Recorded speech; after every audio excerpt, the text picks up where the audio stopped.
I got an idea. Let's talk about the hashtag Orangemanbad, and NPC or non-player character meme. Orangeman. Bad. Well, what do we have here? A trenchant piece of social commentary? Hup, rewind it, let's take another look, and I will try to keep my mouth shut until the end. Orangeman. Bad. Drumpf. Gloomf. Blam. Cramp. Ref.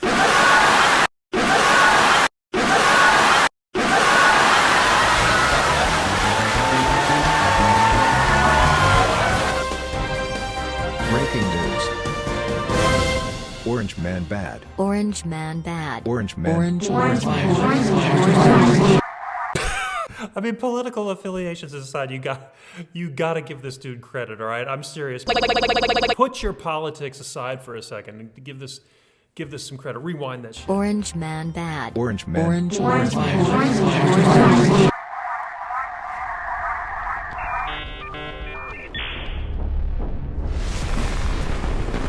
Orangemanbad. Diversity is our strength. Gender is a social construct. White people must be abolished. Real communism hasn't been tried yet. It will not divide us. This meme is dehumanizing. Why?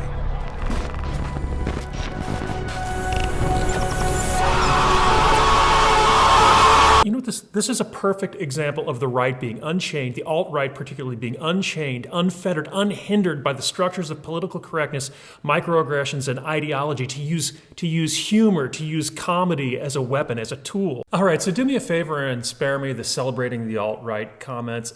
I'm not a fan of Steve Vai nor Joe Satriani, and I can fully admit that they both tread on Satan's axe. In other words, as difficult as it is, try to put your specific political affiliations aside and just look at the mechanics of the way that these cultural producers are representing protest. We have a surprise for you. We have a surprise. Okay. Yay! If I knew that this was going to be the outcome, like, I would have never done something like this. The left is bringing a proverbial knife to a gunfight. On the other side, let's take a look at the absolutely unholy alliance between neoliberal ideology and the corporatist impulse. Translation, the Kendall Jenner ad is awful, but it's a fairly accurate representation of the link between progressive ideology and corporate interests.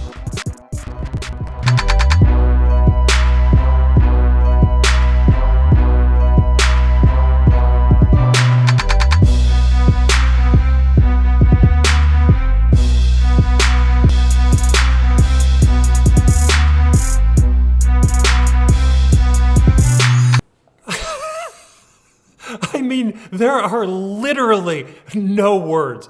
What the WTF? I'm speechless. I mean, I found some words. I want to rewind the tape and I want to take a close look at how the Pepsi advertising agency chose to show the resistance posters that are in this crowd.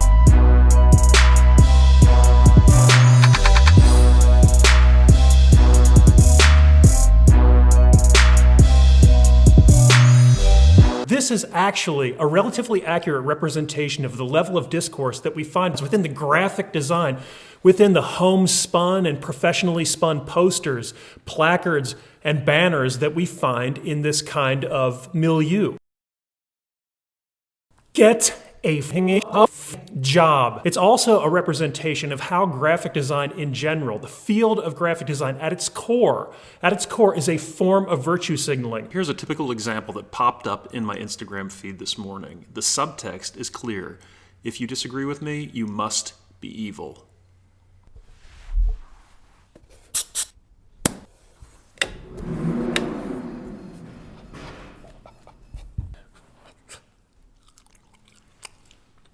You know, these videos, they're very effective. And it's one of those things where the videos that are being produced by the Prince of Zimbabwe are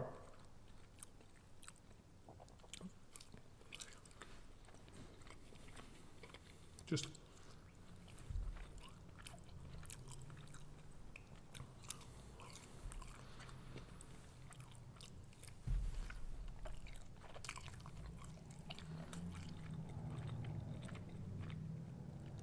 there was a time in the past when virtue, one's inherent goodness, was tied to those things one did, not effectively to what one says. That is, if I'm this upset,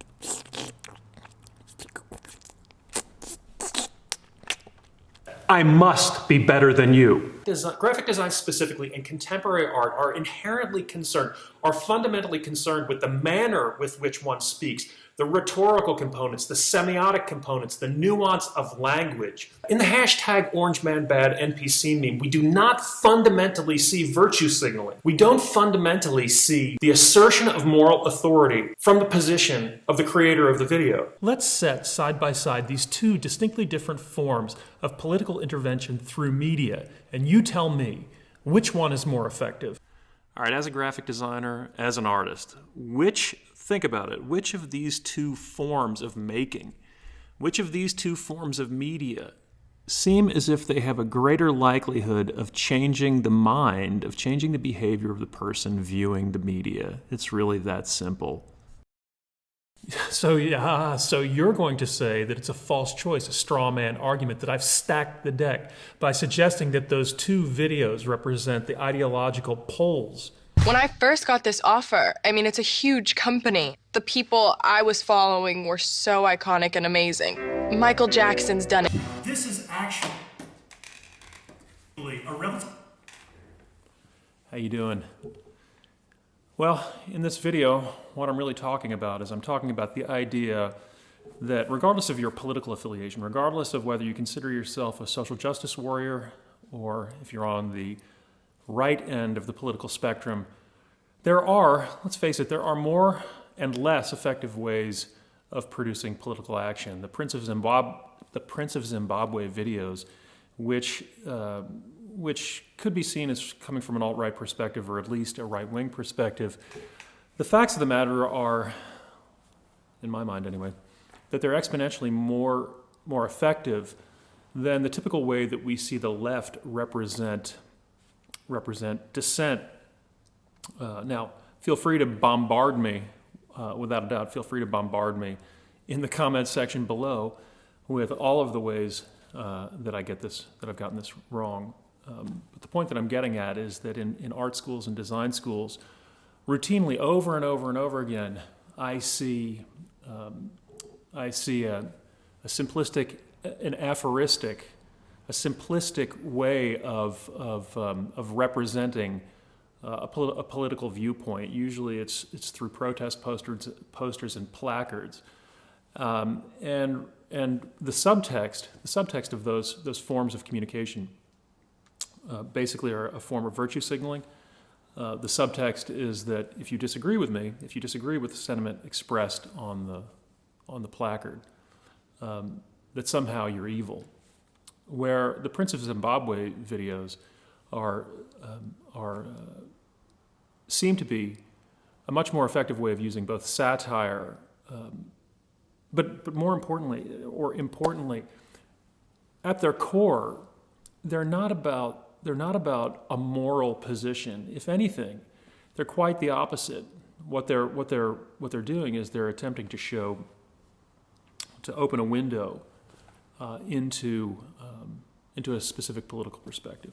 So that's what this episode is about. Britney Spears has done it, Beyonce has done it, Pink, the list goes on. So to get something like that is just, it was so exciting. But you don't know when you're in the moment, and like, it was the most, and like it was, and like